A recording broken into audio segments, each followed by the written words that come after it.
Bonjour, je m'appelle Alexandre Poirier-Charlebois, j'ai 28 ans et je suis écrivain et conférencier dans les tournées éducatives pour encourager les jeunes à persévérer.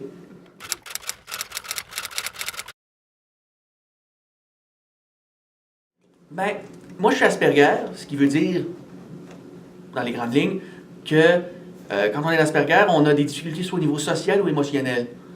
Mais, social, c'est s'intégrer, participer, c'est sûr, mais émotionnel, c'est sur la capacité à interpréter les émotions des autres et aussi à exprimer les bonnes émotions.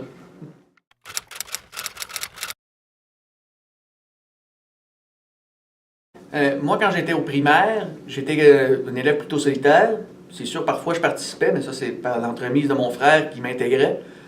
Mais en général, je m'amusais beaucoup dans mon coin. Et donc, au niveau social, c'était pas top. Puis, j'avais pas vraiment d'amis. À défaut de savoir ce que ami veut dire, t'sais.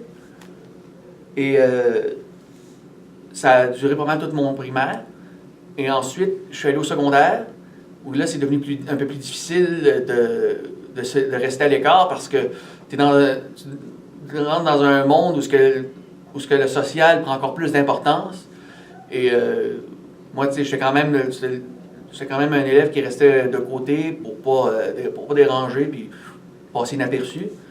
Et vers le milieu de mon secondaire, en secondaire 3, j'ai su que j'étais Asperger. Et donc, ça a changé beaucoup de choses, ce qui a fait que je suis devenu un peu plus social, pas du jour au lendemain, mais je veux dire, j'ai commencé à voir les choses différemment, en me donnant plus des raisons de faire ce que je voulais faire plutôt que des raisons de ne pas le faire. Et de fil en aiguille, je suis devenu un peu plus social. T'sais, tout le monde me connaissait de nom, puis pour certaines choses que j'ai faites à l'école, mais pas bien plus. Et j'ai commencé à interagir plus avec les gens, puis j'ai plus souvent pris la parole en classe, et surtout, j'ai fait des travaux oraux. Ça, c'était pas facile. Ça fait drôle à dire quand on sait que je suis conférencier, mais bon, c'est comme ça.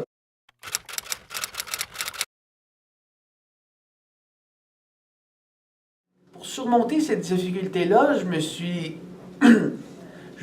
quand c'était après que j'ai su que j'étais Asperger, je me suis mis à réfléchir en me disant, voyons, toujours se donner des raisons pour faire quelque chose, ça marche pas.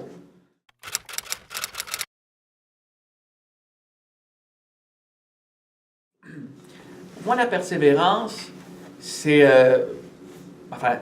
de continuer à avancer, même dans les cas où on ne sait pas où est-ce qu'on s'en va. Comme quand moi j'ai fait mon cégep, pendant les 6 premières années de mon cégep, j'avais aucune idée de ce que je voulais faire dans la vie. C'est simplement à un moment donné que ça s'est imposé tout seul, que je voulais être écrivain. Donc, la persévérance, c'est de continuer, même si on est dans l'inconnu et qu'on ne sait pas où est-ce qu'on s'en va, en étant toujours conscient que d'abord, il faut se donner une chance à soi-même en premier, avoir confiance en nos capacités pour justement montrer aux autres qu'on est capable.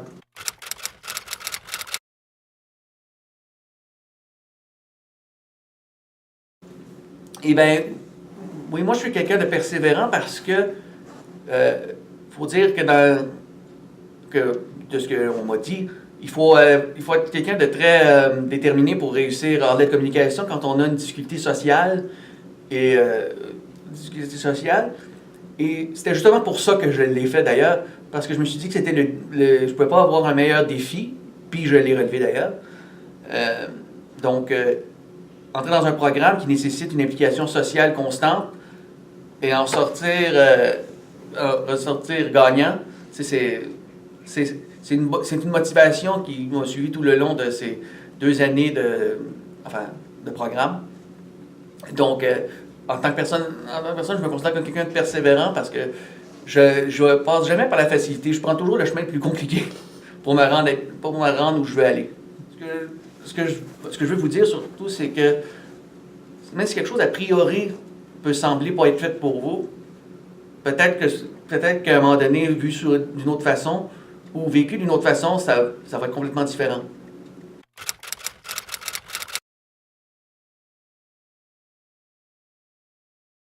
Il faut toujours persévérer, même si des fois le chemin est plus difficile. Il faut toujours garder en tête qu'on se dirige quand même quelque part, même si on ne sait pas où on s'en va. Merci d'avoir pris le temps de regarder mes capsules. Et c'est un plaisir pour moi de partager mon expérience de persévérance et aussi parler de mon parcours. Et je vous dis bonne chance pour les années à venir.